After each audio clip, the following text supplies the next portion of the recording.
Nitish Kumar, physically, mentally, organizationally, politically, is in no position to be in the chair of Chief Minister of a state as big as Bihar. Our entire focus, effort is right now is on Bihar. See, the problem is you are a journalist. If you would have come to meet me, like you have come to meet me today, it's all about Jan Suraaj. My life has become all about Jan Suraaj. But you will ask, what is happening in Haryana? What will happen in Maharashtra? It's because the past. Well, what makes me confident is not because the strength or lack of it of Jan Suraaj. What makes me confident is my understanding of what I have seen, witnessed firsthand across Bihar. People say that I have worked for money. So do you think that if I were to raise 100 crores, I don't have enough people who have been helped by me in the past to raise 100 crores? And this is a ridiculous argument people make.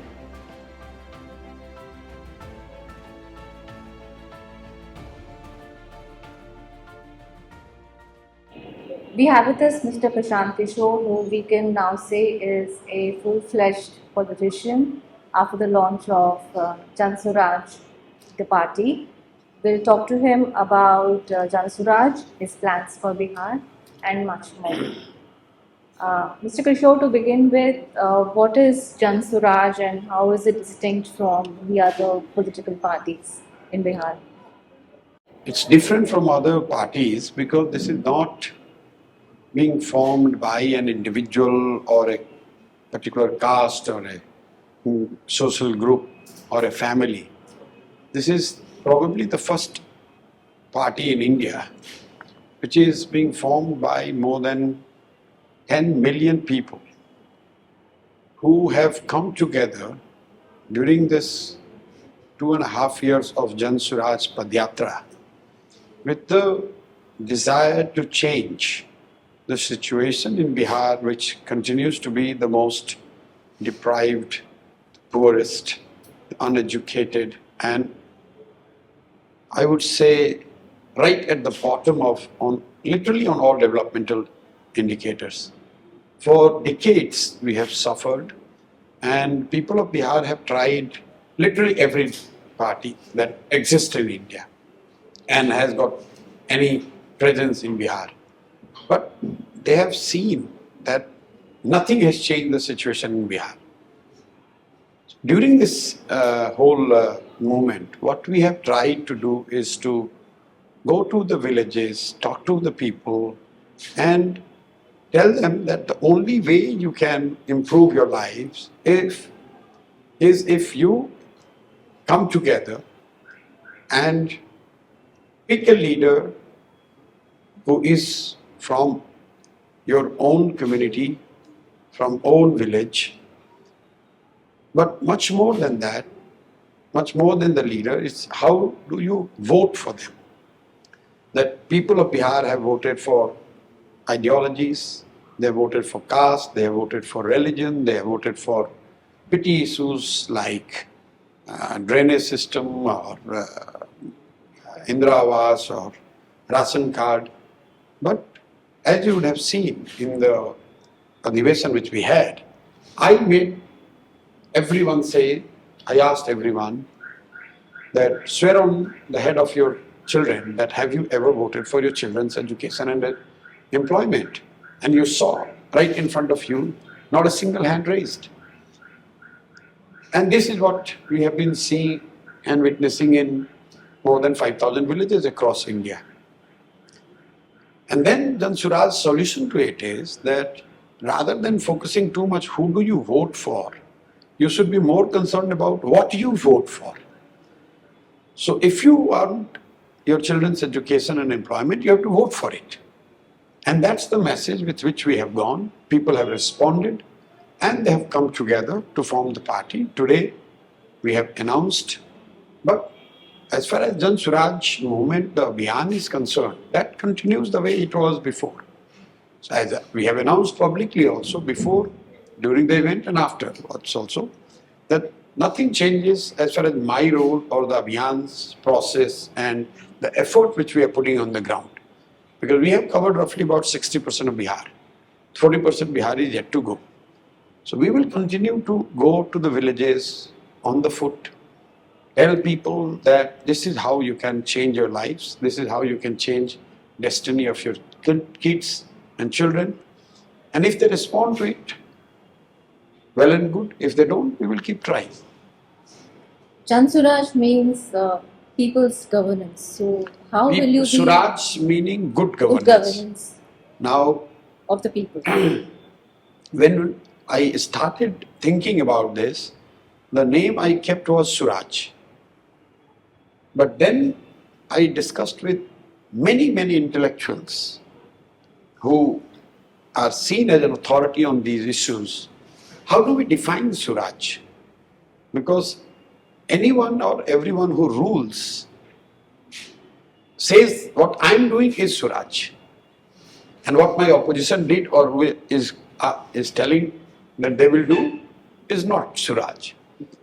So we went back to the drawing board and we looked at how Mahatma Gandhi has defined Suraj. And basis that the prefix Jan had been added, and that's how it became Jan Suraaj. Janta ka Sundar Raj, not that of Prashant Kishor, not that of a person who is talking about one ideology. It's not about one caste, it's not about one religion. It's about whatever is good for people at large is Suraj.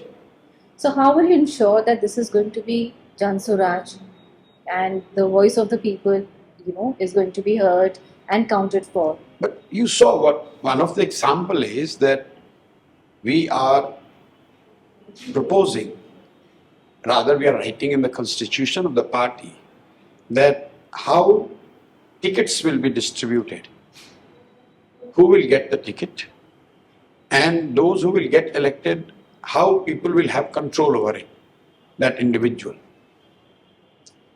So, for the first time in India, we are saying that a leader of the party or a group of individuals of the party will not elect the candidate, will not select the candidate.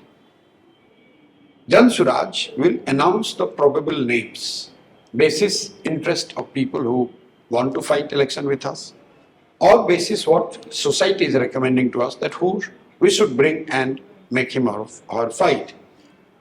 And we will announce the name well 8-9 months in advance of election. We will announce 4, 5, 6 names officially, so that people can assess, chat, discuss, not only basis their past, but they will also get to see how the person is behaving over next, after the announcement 6, 7, 8, 9 months. And among the 6 or 7 or 5, whoever is selected by people, popular mandate of people who are associated with Jan Suraaj, will become the automatic candidate of Jan Suraaj. So this process is what we are going to follow. This will democratize, this will shift the power to the people, because right now you and I, we elect the people, we elect our representatives from the lot that has been selected by a BJP leadership or a Congress leadership or a Lalu Prasad or Nitish Kumar.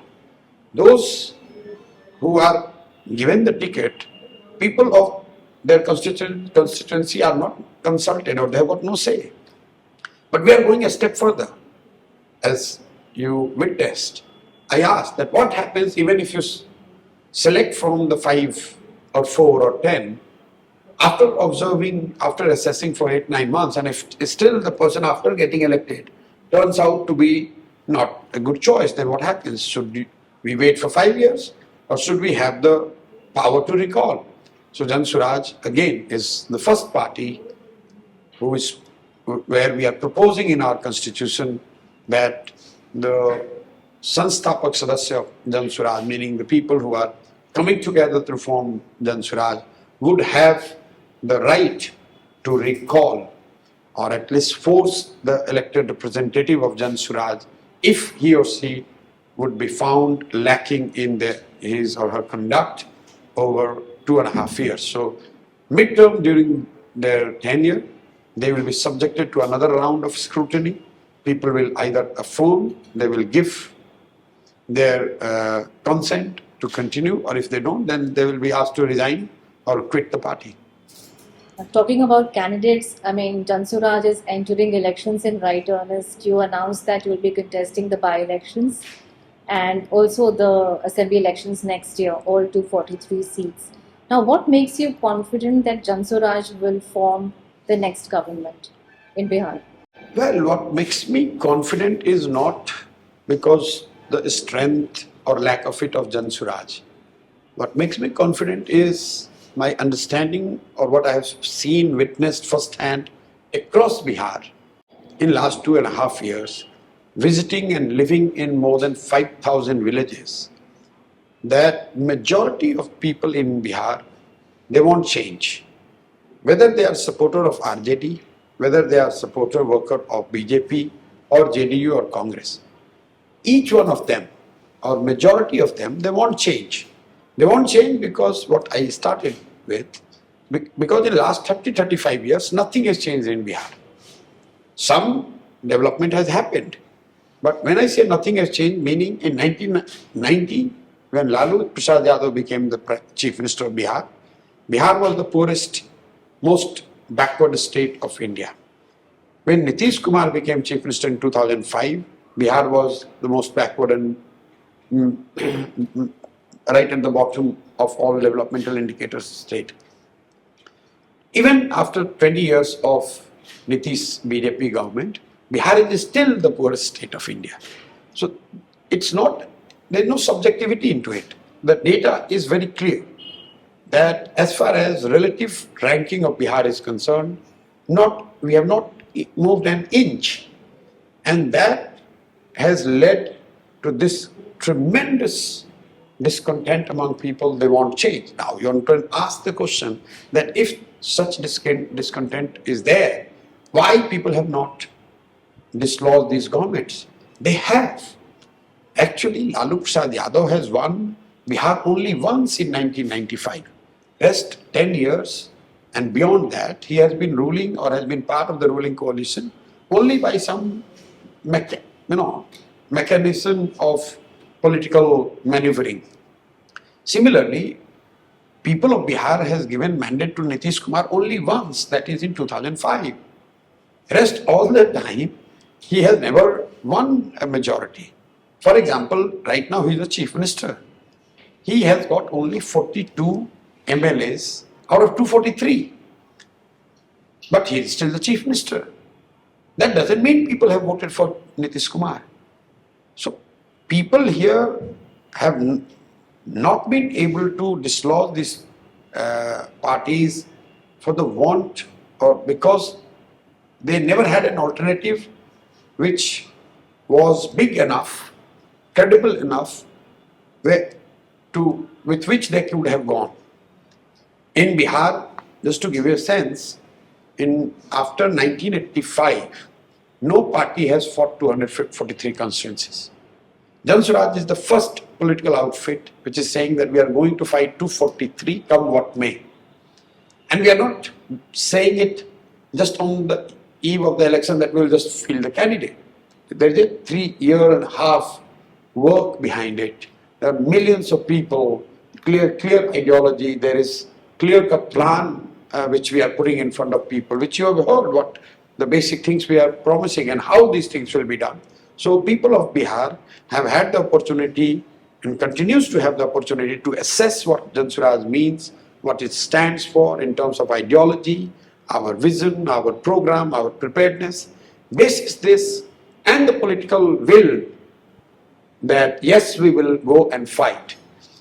You heard, I don't think in any political party's meeting you see this kind of question answer. When I'm saying that should we go and fight the election, and everyone said yes, we do. I asked them, should we have the right to recall? They said yes, we do. I said, should we remove? For example, everyone thinks that Sarat Bandi is good, but you heard people when we said that why do we want to get rid of Sarabandi and how that money could be utilized to change the destiny of millions of kids of Bihar. 10 out of 10 people are in support of it. So when you enter the electoral arena, who do you see as your main rival? See, here India is the ruling party. And if I go by the recent election, which was the Lok Sabha, NDA was ahead in roughly 176 assembly constituencies. So, purely looking at it, and also if I look at retrospectively for last 15-20 years, for all its loud talking, RJD has never been able to win Bihar in last almost like 25-30 years. Whether you look at Lok Sabha or Vidhan Sabha. So naturally, I think ultimately the fight will be between Jan Suraaj and NDA. So you are actually saying that JDU and RJD may be, on their way out in the politics of Bihar. No, I'm not saying this is writing is on the wall, clearly visible to everyone. Laluji is no longer even actively in scene. His son is leading RJD, and Nitish Kumar has almost become a lame duck chief minister whose government is run by a couple of hand-picked advisors who are retired bureaucrats. So it's completely run by 2-3 bureaucrats, retired bureaucrats who act as advisors to the chief minister. Nitish Kumar, physically, mentally, organizationally, politically, is in no position to be in the chair of chief minister of a state as big as Bihar, where lives of 130 million people continues to be in utter misery. We are still the state where close to 80% people do not make 100 rupees a day. And the chief minister of that state is mentally, physically not fit to rule the state, but he's still sitting there. So what do you expect? Now, who will be the chief ministerial face of Jan Suraaj? Because you've maintained in the past that you cannot enter the battle without a general. So who will be your face? Will that be No, you saw, we announced, I said that I will not be the leader of the party. And you saw, we announced the leader of the party today.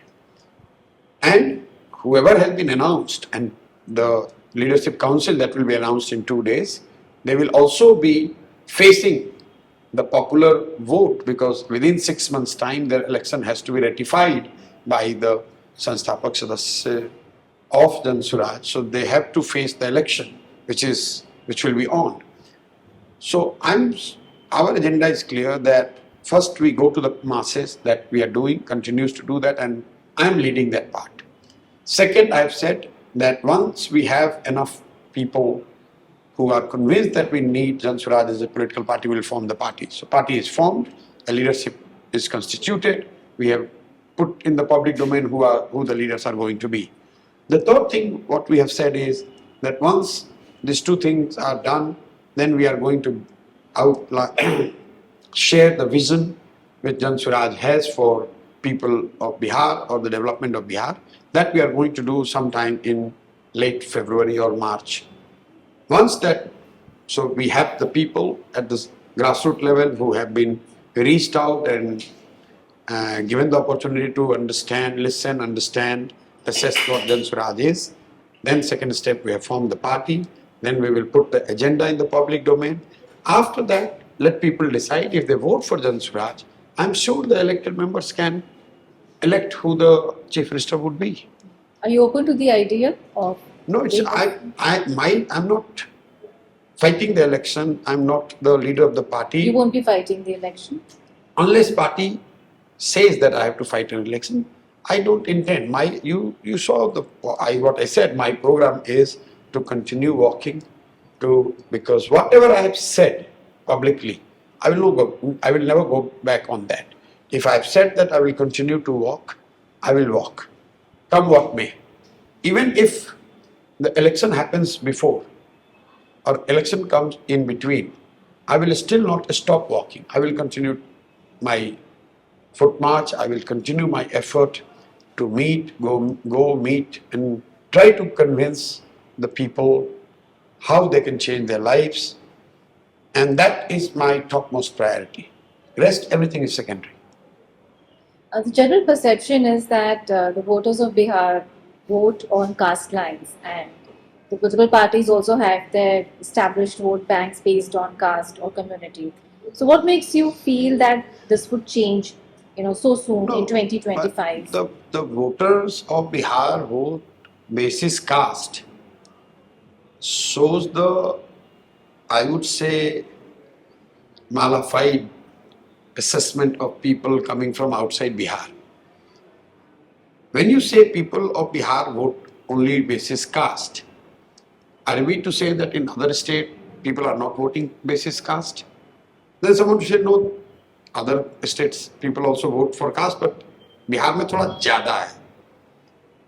My counter question to them is, Narendra Modi, since he has arrived on the political scene at the national level, in 2014 BJP here has won more than 30 MP seats.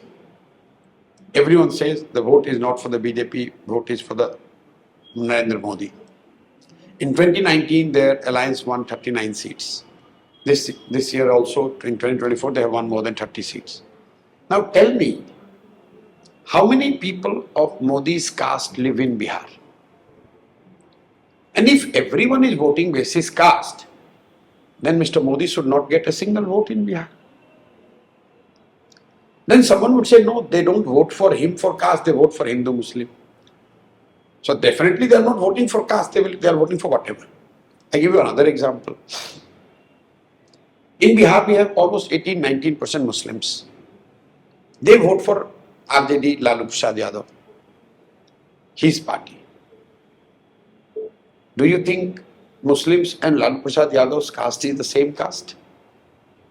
Then why are the 18-20% vote? Then you would say, no, they vote because they are voting against BJP.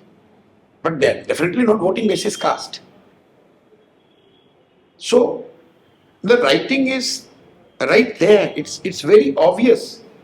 Yes, caste is one of the major factors, but caste is not the only factor. Caste is important, could play a role in political choices people make, but that's not the only factor basis which people make choice. There are other factors. It could be religion, it could be fear. Fear is not only among Muslims. Like for example in Bihar, Muslims vote for RJD because they are fearful of BJP. Similarly, a big majority of NDA vote is not NDA vote, they are just fearful of Lalu. They are not voting basis caste, they are just scared of RJD. You spoke about revoking prohibition as soon as you come to power, but some people are saying that this decision may not go well down with the women of the state because they don't know anything. In the world, there is no proof. Forget about Bihar or India. There is no evidence, there is no proof backed by data that through prohibition any society, state or country can achieve better life for people. So there is no evidence. Second is people talk about morality. Now if somebody says Gandhi has said this, and I, as much as I have read or understood Gandhi, Gandhiji has never said that enact a law to stop prohibition. For Gandhi, liquor or stopping liquor consumption was a social effort. It was not an effort that should result in enacting a law. But for a moment, take it that, okay, there is some merit in prohibition, even if we take that. The benefit of prohibition will come only if it is there on the ground. What we have in Bihar is not prohibition. In the name of prohibition, the liquor shops are closed and home delivery has flourished. What it has led to? Liquor is available in every house at exorbitant price of questionable quality, and in the process, a state is losing close to 20,000 crores of revenue every month. Where is this money going? This money is going to the corrupt politicians, police, and liquor mafia. What we are proposing, that remove liquor, and whatever we earn out of liquor, just use it to build a new education system in Bihar. Do not take that money in general budget. Keep that money for next 20 years. Liquor money will be only tied up for building a better world-class education system in Bihar. That's what we are proposing, and people are happily accepting this. As you take your political plunge, the RJD has questioned the real intent of the effort. They say that you are working on behalf of the BJP and that, through your outreach to the Muslims, you're trying to, divide the vote bank of the RJD, thereby helping the BJP. Well, first of all, BJP is not big enough a party here to win Bihar on their own. In last assembly election, if my memory serves me well, their vote share was 19.6%. BJP is not making the effort, which is even 1/10 of the effort which I am making. So this is a hilarious situation that the actual team, quote unquote, in their words, is sleeping and their B team is working this hard. If you go and talk to BJP, the most scared party of all is BJP. They will say that I am the agent of RJD India Alliance. The fact of the matter is both formation, RJD-led alliance and Nitish Bhajpa alliance, both have become so accustomed of getting free vote. People, they don't like them, but they still vote for them because they are fearful of the other side. As I was telling you, a lot of vote comes to RJD purely because people are scared of BJP. A lot of vote comes to BJP and JDU because people are scared of RJD. So when you are so used to of getting free vote, naturally you do not want people to have a third option. And the moment the third option comes, you would be damn scared. So when you are scared, what do? You would make some reckless allegation. Please do it. You were there. I am neither soft on one versus other. In fact, what I am saying that the culprits of Bihar situation are Lalu and Nitish because they have been ruling the state for the last 33 years. But the real gunahgars are Congress and BJP. I say this everywhere. The real blame should lie on BJP and Congress. Why? Because what I told you earlier. People of Bihar voted for Lalu ji once. But remaining 10, 12, 13 years he has been able to be in the government, rule Bihar or misrule Bihar because Congress extended that help that was needed by him to run Bihar. Why did Congress do that? It's because they wanted few MPs support to run Delhi government. So for the support of few member parliaments in Delhi, they literally sold the interest of people of Bihar and the future of children of Bihar in the hands of likes of Lalu Yadav. What happened to Congress? People finished Congress in Bihar. The same mistake is being done by BJP. This is the party which, of course, at least in last few years we have seen they have been so ruthless. They break your party, they buy MLAs, MPs, they do whatever it takes to form government. Just see the situation in Bihar, it's unique. BJP has got 75 MLAs, Nitish has got 42. BJP voluntarily says, we don't want the chief minister post, Nitish should remain. This is amazing. In all other states, BJP is doing everything right or wrong, to form the government. Here they have partial, but they have the mandate to lead and do something for Bihar. They have not done that. They have made Nitish Kumar the chief minister. Why? Because they want few extra MPs from Bihar. They want their social samikaran, as they call, to remain intact. So the way people have punished Congress, BJP will be punished the same way in Bihar, because more than Nitish, now today the voters are upset with BJP simply because people voted for them, wanting them to at least lead the NDA. If NDA were to get the majority, NDA got the majority. Instead of taking the responsibility, doing something for Bihar, they again literally forced Nitish Kumar on people of Bihar, and that's why I think they are the real culprits. A criticism made about you right now is that you've worked with all these leaders and parties who you are attacking now after having launched Jan Suraaj. Absolutely. Not all the leaders. I have worked with Nitish Kumar here. In fact, in 2015, a lot of people think that he would not have come back to the power but for my support. And I must explain why I helped him in 2015 and why I am opposing him now. There is a great difference between Nitish Kumar of 2014-15 and 2024-25. The person who I helped, Nitish Kumar, in 2014 was a administrator who was seen as Susasan Babu, somebody who has at least started some work to bring Bihar out of the misery of Jungle Raj that people witnessed during Laluji's regime for 15 years. I helped that guy. He lost the Lok Sabha elections in 2014. His party lost the elections, and in response, he resigned from the chief minister post, made Mr. Manjhi the chief minister.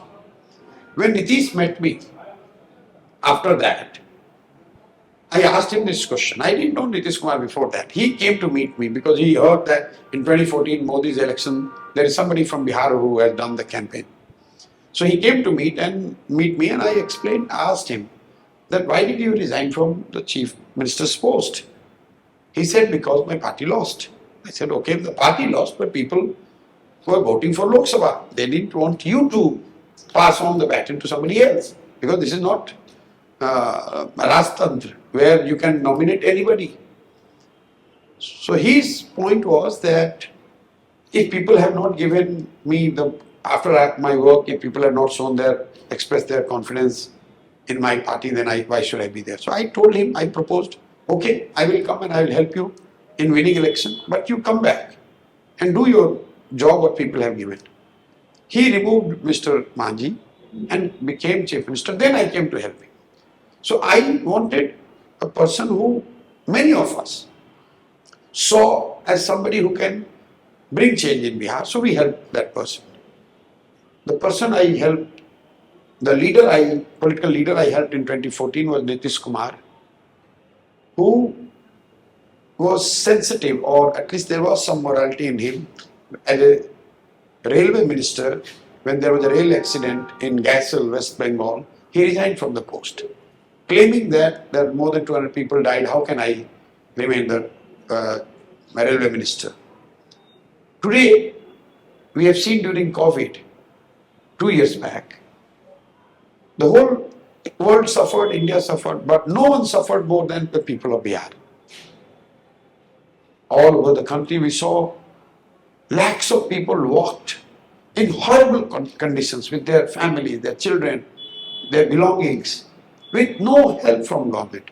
This guy did not come out of his bungalow. The person I helped in 2014-15 was the guy who has not lost the election, but he has left the CM post.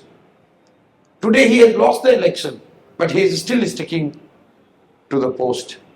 So there is a difference between the Nitish who in 2014 who I helped, and today's Nitish, who is neither seen as a good administrator, not a political leader who has got any moral values, any morality left, political or otherwise, or somebody who has become so insensitive that nothing, it seems nothing moves him.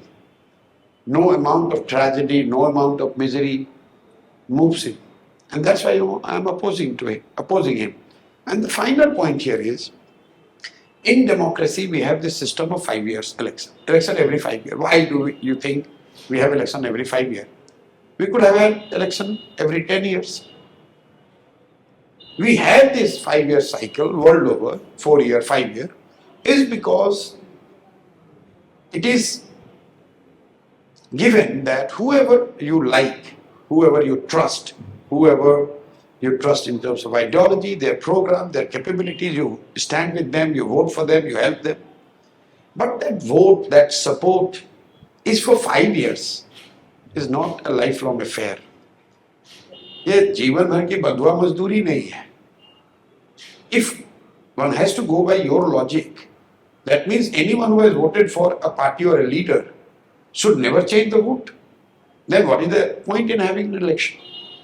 In fact, democracy puts this obligation on every citizen that the person or the leader who you have elected, if he or she fails to deliver, as a citizen, you are obliged to stand up to him or her and make sure that the person is removed. And that's what we are doing. Now, another question that is being raised about you is where is the funding coming from for the campaign, for the party? It's rather simple. How much money do you think I would have spent in last 2 years? And it has been claimed that you are spending like maybe hundreds of crores. Okay, so put a figure. Yeah. Put a figure, whatever you want. 100 crores is what you think. So assume your number is right. That in last 2.5 years, Jan Suraaj would have spent 100 crores. I am the person about whom the whole media has written that I have helped people form governments, win states, not in 1 or 2 states, more than 10 states. People say that I have worked for money. So do you think that if I were to raise 100 crores, I don't have enough people who have been helped by me in the past to raise 100 crores? But this is a ridiculous argument people make. Are you asking how Lalu Prasad Yadav runs his party? Where does he get his fund from? How JDU gets their fund from? JDU does not have base outside Bihar. There is no big industrialist in Bihar. Where do they get their money from? They get their money from this balu mafia, sand mafia, liquor mafia, transfer, posting, the money they make in the schemes which are meant for poor, and they do their politics using that money. I am raising money from those who I have helped in last 10 years win big elections, states, and I am literally mortgaging my brain that yes, I am available to help you. If you need help in the future, I will. Forget about the past, I will help you in the future also. If you help me, help my state and the people here. And that's why people have come and helped, and they will continue to help. But beyond this, we are setting up probably the biggest ever decentralized crowdfunding platform in Bihar. And I have given this clarion call that out of 13 crore population we have, if 2 crore people of Bihar give 100 rupees, we would be able to raise 200 crores. मैं जो हिंदी में कहता हूँ कि हमारे जैसे लोग हम सरस्वती के उपासक हैं. Whatever we are is because of this goddess Saraswati, literally and metaphorically, whatever it means. We don't have anything but the blessings of Saraswati. And in our scriptures, Hindu scriptures, it is written that if Saraswati is with you, the goddess Lakshmi will be there. So that's where the funds are being raised. During the Lok Sabha elections, when you predicted that PM Modi and the BJP would not suffer much damage and they will come back with maybe an enhanced mandate. Questions were raised about, why you were making that kind of a prediction and whether, it had to do something with your political affiliation. See, the problem is you are a journalist. If you would have come to meet me, like you have come to meet me today, it's all about Jan Suraaj. My life has become all about Jan Suraaj. But you will ask, what is happening in Haryana? What will happen in Maharashtra? It's because the past, what I used to do. During Lok Sabha, 6 or 7 top journalists, they have come, spoken to me. Obviously, Lok Sabha is a big thing. Everyone wants to know who is going to win. And in those responses, I have said 5 or 6 main things. First, I said, whatever the number would be, Narendra Modi is going to become the Prime Minister. NDA is coming back. That is true. He has returned as the Prime Minister. NDA has formed the party, the government. Second thing I said, that whatever we are observing, data or other evidence, his blind support, or rather intensity of the blind support he used to have, has come down drastically. Hence, the Modi factor is not going to be as detrimental as it was, say, in 2019 or 2014. Third, we said that BJP will win 300 seats, roughly about 300 seats. And this is where I made a mistake. If you look at and when I say 300 seats, what we said, more or less the same what they had. If you look at the vote share, they got almost the same vote share what they got in 2019. But in terms of number of seats, definitely my assessment was off by almost 10 percentage point, which is a big number, 10%. And that was my mistake. But we are not gods. We make assessment basis data that comes. And if I made a mistake, I accepted that yes, it was wrong. But you were not obliged to listen to me and then vote. And when did I say? After 5 rounds of poll. But beyond this, I have also made 3 more important points. That with whatever number Mr. Modi will be the Prime Minister, he will, during third regime, third term, he'll be the weaker Prime Minister compared to what he was in first and second.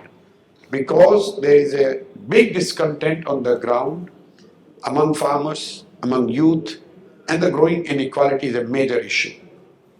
I have also said that no matter with what mandate he comes back as a Prime Minister, the UP leadership, the BJP leadership of UP, will be one of the formidable challenges that BJP leadership at national level and that of Sangh has to deal with in coming years. So I have said 6 things.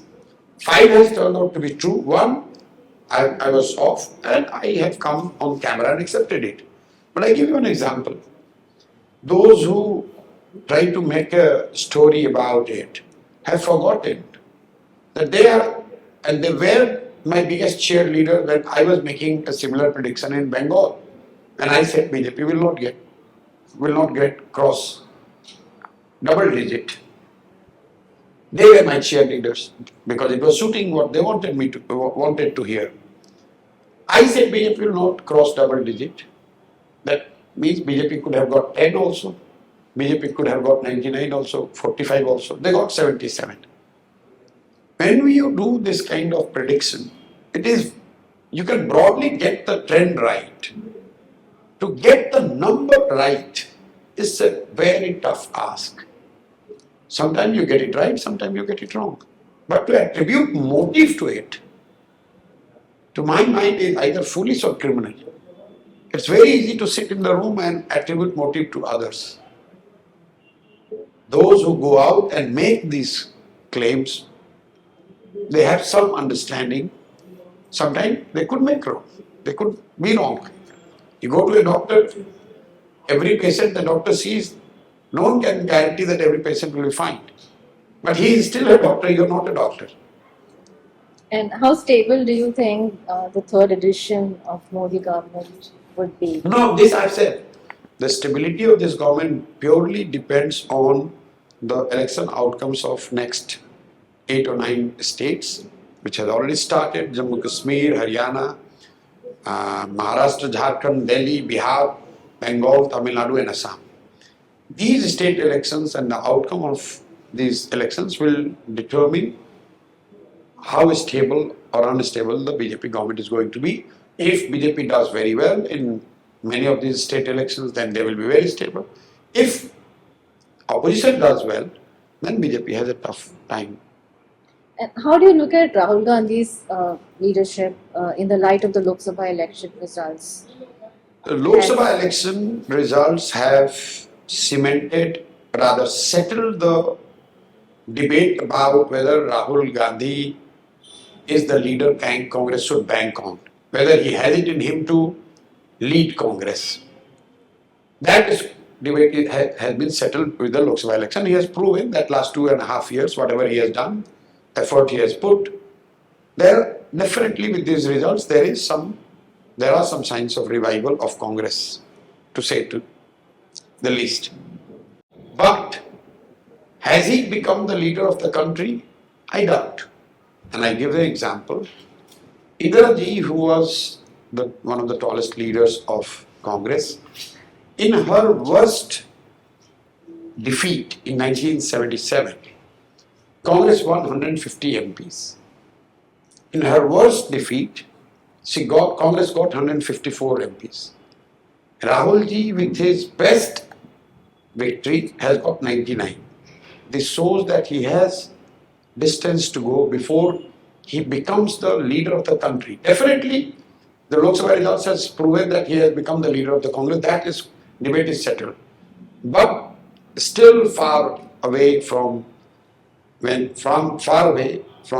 being acknowledged, accepted as the leader of the country. He has much distance to cover. In the end, I'll come back to Jan Suraaj. I want to ask you if this will be limited to Bihar, or do you plan to take Jan Suraaj to other states? So, our entire focus effort is right now on Bihar. Once we are done with Bihar, what happens if this hypothesis, I say this with caution, it is largely and still an hypothesis, where people coming together, they forming a party in a state which is seen by most of analysts that nothing could be done here.